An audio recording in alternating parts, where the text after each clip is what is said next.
Здравейте! В този урок ще се занимаваме с форматиране на документ в текстовия редактор Microsoft Word.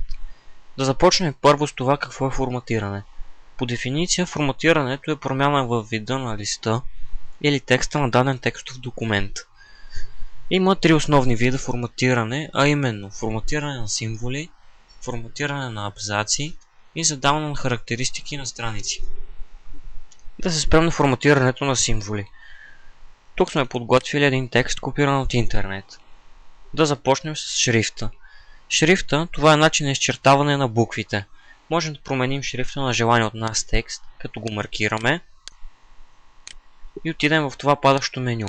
Тук виждаме списък с шрифтове, които можем да приложим. Има два вида шрифтове. Това са серифни, като Times New Roman и Timok, и несерифни шрифтове, като Heber и Arial. Серифните шрифтове се отличават с това, че към буквите или знаците си те имат допълнителни елементи. Тези допълнителни елементи се намират в краищата на буквите и се наричат серифи. При несерифните шрифтове можем да видим, че тези елементи отсъстват. Да се спрем на стила на шрифта. Има три вида стил на шрифта. Това са Bold, познат още като получер или удебелен.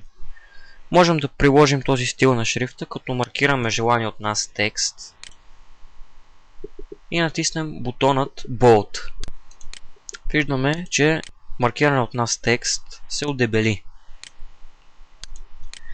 Вторият стил шрифт, това е Italic. Можем да го приложим, като маркираме желание от нас текст и натиснем бутонът Italic. Както виждаме, маркираният текст се наклони. Третият стил шрифт, това е Underline или още подчертан. Можем да приложим този стил шрифт, като маркираме желание от нас текст и натиснем бутонът Underline. Виждаме, че текстът се подчерта. Сега нека се спрем на размерът на шрифта. Размерът на шрифта се измерва в пунктове. 72 пункта се равняват на 1 инч, който се равнява на 2,54 см. За да променим размера на шрифта, избираме желание от нас текст и отиваме в това падащо меню. От тук можем да изберем желаната от нас стойност в пунктове. Можем да сменим цвета на желание от нас текст, като го маркираме и отидем в менюто Font Color.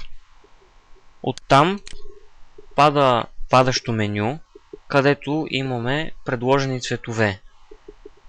Избираме някой от тях и виждаме, че текстът се оцветява в него.